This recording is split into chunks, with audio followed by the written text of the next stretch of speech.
Wala ko ng bato. Dami kong dalang bato. Ito hilaw.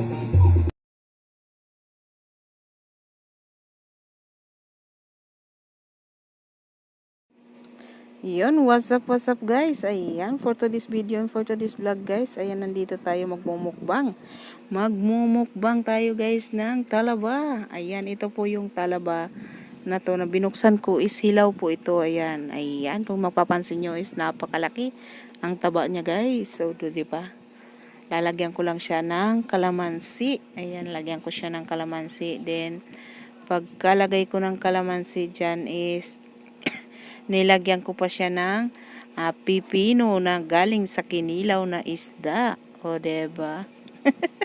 Nilagyan ko siya guys ng pipino na galing sa kinilaw. Ayan, minikos-mikos ko muna, minikos-mikos at tinanggal doon sa shell niya. So, ayan na nga, tinanggal ko yan sa shell. Ayan, kung mapapansin nyo guys, is napakataba niya guys. Ayan na, diba? So, isubo na natin yan. Ayan, diba? Sarap guys, napakasarap niya. Ayan, dati kasi, inaano ko lang to, napapanood ko lang sa mga video vlogger, sa Facebook, and sa YouTube niya. Napapanood ko lang to sa YouTube and Facebook. Ayan. So, ngayon, nakain na natin. Finally, guys. Ayan. Susubo pa ako ng kinilaw. Sabi yung isa. Sabi ng kapatid ko, anghang yun. Sabi niya, may sili. Ang laki. So, ito naman, guys. Susubukan natin itong binanlian na sa tubig na mainit. Ayan. Pinakuluan. Ayan. Pinakuluan naman itong susubukan natin, guys. Ayan. Halos magkaano lang sila ng halos magkalasa lang naman din sila kasi ang tawag nito is luto nga lang ito na naluto siya sa mainit na tubig. Ayan, kung mapapansin nyo guys is mas maliit siya. Ayan, o diba, pero magkasing lang din yan, magkasing lasa lang kasi siyempre talaba din naman yan eh. Magkaiba lang yung pagkaluto, diba? Yung isa niluto yan sa mainit na tubig, yung isa naman na una kong kinain is lang yun, hilaw po siya. Fresh, kumbaga, fresh siya, fresh. Ayan. So, diba? Masarap din siya. Napakasarap din. Diba? Tara guys, mukbang tayo. Minukbang ko yan siya guys ng husto. Ayan. Thank you. Oh. Hindi naman niya yan.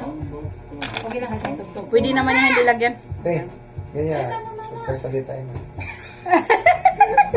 Oo, mo. Aray ko.